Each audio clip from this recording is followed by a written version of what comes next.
Hello প্রিয় বন্ধুরা, কেমন আছেন সবাই? ভালো আছেন তো? সবাইকে আমার পক্ষ থেকে করে নিচ্ছি নমস্কার। বর্তমান বাজারে ৭১৫০ যে প্রসেসরটা আছে, পোকো X3 ফোনটা ইউজ করা হয়েছে। এই ফোনটায় হঠাৎ করে ক্যামেরা প্রবলেম, নেটওয়ার্ক প্রবলেম, এ ধরনের প্রবলেম কিন্তু দিচ্ছে প্রতিনিয়ত। আর এই ৭১৫০ প্রসেসর রিভল করতে গিয়ে কিন্তু আমরা ফোনগুলো ডেট করে ফেলি অনেক সময়।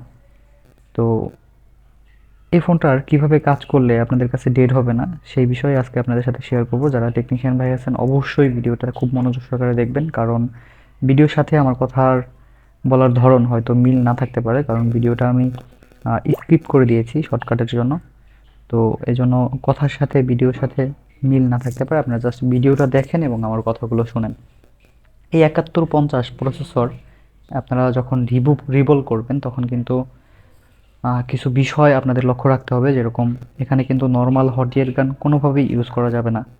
আর নর্মাল হট গান তারাই ইউজ করবেন যাদের হাতের অ্যাক্টিভিটি অনেক ভালো, অনেক দিন যাবত কাজ করেন, আইসির কাজ করেন, তারাই নর্মাল হট গান দিয়ে কাজগুলো করতে পারবেন। যারা একদম নতুন তারা কিন্তু নর্মাল হট ইয়ার গান এখানে কোনোভাবেই ইউজ করবেন না। এবং কি আপনাদের এখানে সবচেয়ে গুরুত্বপূর্ণ যে বিষয়টা, আইসিটা ওঠানো এবং আইসিটা ক্লিন করা, সব কিছুই আইসিটার উপরে আপনাদের মেন ফোকাস দিতে হবে। আর মাদারবোর্ডের বিষয়টা বাদ দিলাম, কারণ মাদারবোর্ডটা আপনি যতই হিট দেন বা যতই কাজ করেন, যতই তাতাল দিয়ে ঘষেন, মাদারবোর্ড নষ্ট হওয়ার কোনো ইস্যু নাই।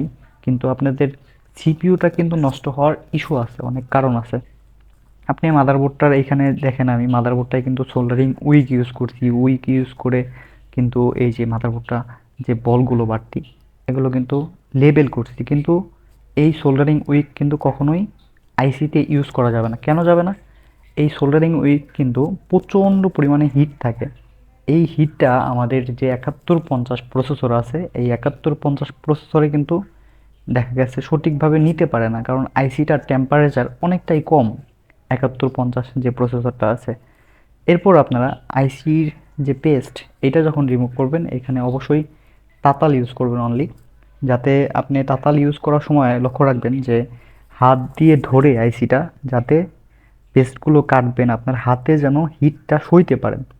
আপনার হাতে যেন সইতে পারেন। আপনি মনে করবেন আপনার হাতে যদি আইসির যে তাতালের সাহায্যে পেস্টগুলো যখন রিমুভ করবেন, আপনার হাতে যদি হিটটা সয়, তাহলে আপনি বুঝে নেবেন যে আইসিটাও তাতালের হিটটা সইতে পারছে। তো খুবই সাবধানের সাথে, সতর্কতার সাথে আইসির বলগুলো উঠাতে হবে। এখানে দরকার পড়ে আপনারা এক সাইড থেকে শুরু করবেন, এক সাইড থেকে আস্তে আস্তে বলগুলো উঠাবেন এবং কি আবার একটু ঠান্ডা করবেন, আবার বলগুলো উঠাবেন, আবার একটু ঠান্ডা করবেন। আমি এখানে ভিডিওটা শর্টকাট করে দিয়েছি, একটু স্কিপ করে দিয়েছি, টেনে দিয়েছি। যার কারণে আমি আগেই বলেছি ভিডিওর সাথে আমার কথা বলার সাথে কোনো মিল পাবেন না। তো এইভাবে কিন্তু আইসিটা আপনাদের বলগুলো উঠাবেন। এবং যখন আপনারা আইসিটা বল করবেন, তখনও কিন্তু আপনাদের হিটের তাপমাত্রা অনেক কম রাখবেন। নর্মালি সব আইসিতে যেরকমভাবে আপনারা হিট দিয়ে থাকেন, ৭১৫০-এ কিন্তু সেরকমভাবে হিট দিয়ে আইসিটা রিভল করবেন না, তাহলে ডেড হওয়ার চান্স থাকে।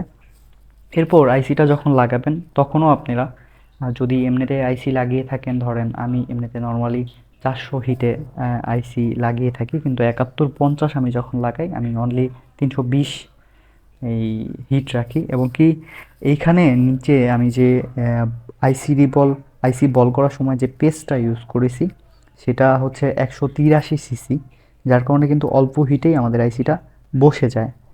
এই জন্য কিন্তু আমার কাছে ৭১৫০, এখন যদি আমি বলি মানে এই ১০টা বা ২০টা ফোনের কাজ করব, আমি জোর দিয়ে বলতে পারি আমার কাছে একটা ফোনও ডেড হবে না। তো আশা করি বুঝতে পেরেছেন। যারা নতুন বা যারা অলরেডি সিপিইউ রিভলিং করেন, তাদের জন্য অনেক উপকারে আসবে আমার কথাগুলো।